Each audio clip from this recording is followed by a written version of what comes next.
Hi guys! For today's vlog, so ang una nating puntahan na tourist spot ay yung Wat Arun or tinatawag nilang the Temple of the Dawn. The regrets. Hi! We have visitors in lobby. How old are you? Hi! Hi! Oh. Hi! Ito dito pa isa. Oh? Yes? Hey! Want to go to the Philippines? Yeah. Yes? Amo nang nabukog Rita. Oo! Special ka na naman. Sawadee!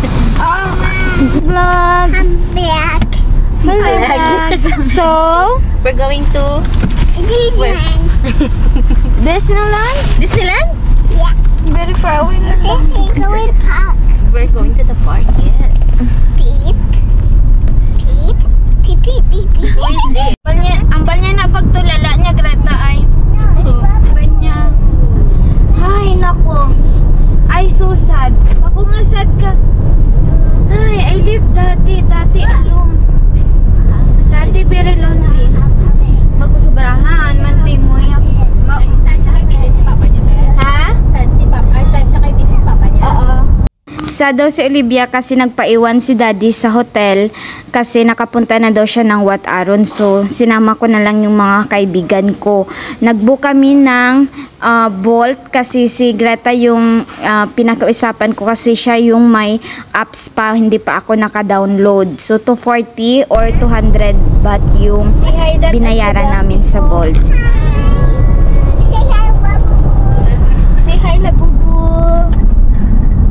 Where did you get it? Where did you get it? Arbor. It's Arbor. Ay, Arbor get it. How to smell a boo-boo. Smile like labubu. Smile like labubu. After 20 minutes na travel from Silom, ito yung mas malapit sa Silom. So dito muna kami nag-start. And after nito sa Grand Palace. And after papunta kami ng Dream World. So tatlo yung pupuntahan namin ngayong araw. And sa hotel ko na sila pinapunta para isahang pamasahin na lang.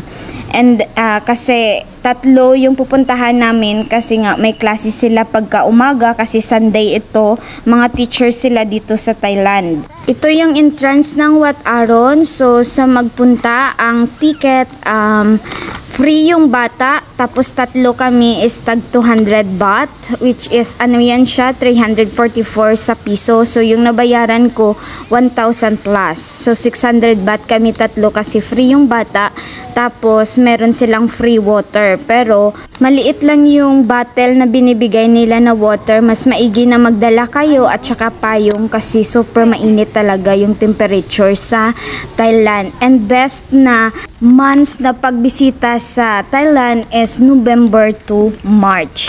Kasi ito yung magandang weather talaga sa pagbisita ng Thailand. Kasi pag hindi ganyan na months, maulan talaga daw dito sa Thailand. So yun talaga, November to March. So yan ang mga ganap guys. Wala nang picture-picture, diretso video na kasi nga walang may mag-picture sa amin na apat. So video na lang, direct na siya. So kayo na lang mag-adjust. So ito yung sa paligid ng Wat Arun. Napakaganda guys, super. And dito na side, ito yung ginaprayera nila. So magpasok sana kami, kaso napakahirap na nakasapatos pala. Kasi nga maghubad-hubad ka pa ng sapatos kasi hindi allowed yung sapatos sa loob. Gusto sana namin na magpunta doon sa loob, masaksihan namin kung paano sila mag-prayer, ano yung doon sa loob. Pero hindi na kami pumasok kasi nga nagmamadali kami dito kasi nga may dalawang destination pa kami ngayong araw.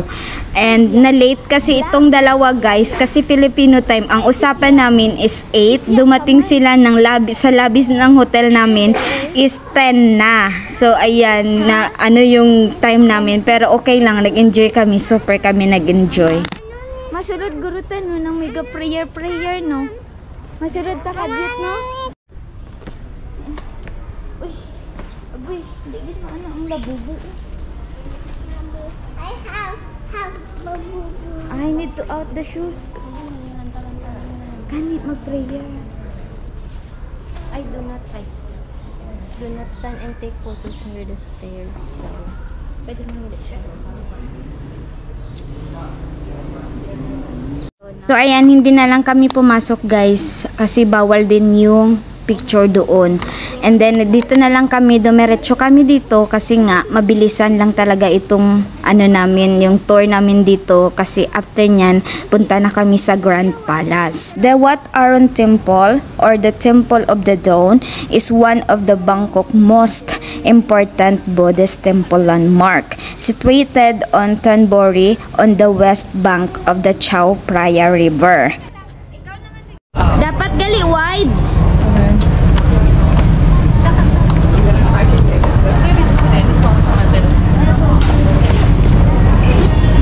Dapat nagpungko ka, kwa tanan.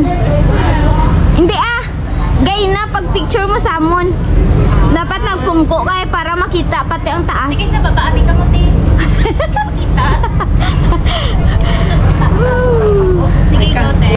Sadya lang guys, pati sa pag-video nagbinaisay pa kami nga tatlo, o diba? Pero grabe, super kami ka-enjoy.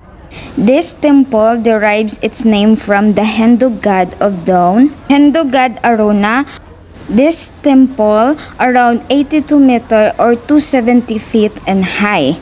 The center prong of the Wat Arun temple is the highest in Bangkok. Hindu god of dawn Aruna, personified as the radiation of the rising sun. Also known locally as Wat Ching. So yung yung mga local dito sa Bangkok, ang Wat Arun ay tinatawag nilang Wat Ching. Ang Wat Arun Temple or Temple of the Dawn, invention by the King Taksin in 1768. Noong 1768. Kaya no wonder talaga na libo-libo everyday yung mga turista dito sa Wat Arun kasi napakaganda niya naman talaga. Pwede kayo umakyat dyan sa taas guys, kaso hindi ko na siya inakyat kasi may bata ako dala, so yung dalawa na lang ang umakyat doon at nag-take picture. Super niya guys, no wonder talaga na isa ito sa pinakamagandang landmark na temple dito sa Bangkok, Thailand.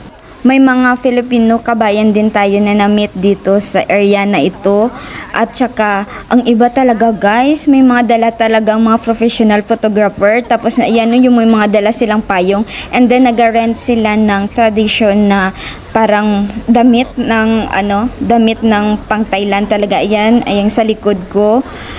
Parang 200 baht ata siya guys. Mag-rent ka doon sa labas, sa entrance. Doon kayo mag-rent kasi napakarami mga stall doon na nag-rent ng damit. So, kaso kami, nagmamadali talaga kami kasi may dalawa pa kaming destination sa araw na ito. So, kailangan namin magmadali. At lahat ng temples dito sa Thailand ay may dress code sila guys. Bawal yung naka-short, bawal naka-spaghetti. Dapat yung pang talaga siya, pang temple talaga siya na outfit, at saka bawal naka-chanelas. Pwede kayo magdal shoes, pwede kayo yung parang slipper na basta naka-cover lang yung paa, wag yung naka-chanelas ka. Tapos mas maganda pag nakapalda kayo or naka-long pants kayo, as respect na din sa tradition nila. And then pag naka-spaghetti kayo o naka-tube kayo, may binibinta sila sa labas na pwede nyo susuotin. Kaso yun na mapamahal kayo. So mas mabuti na dress code na lang talaga kayo, mag-follow kayo sa dress code nila. So nandito na kami para mag-antay ng bangka namin para mag-transfer kami doon sa Grand Palace kasi sa harap ng temple na ito is Grand Palace pero river siya. So kailangan namin sumakay ng bangka. So dito lang muna guys for today's vlog. Thank you for watching. See you sa next ang Grand Palace.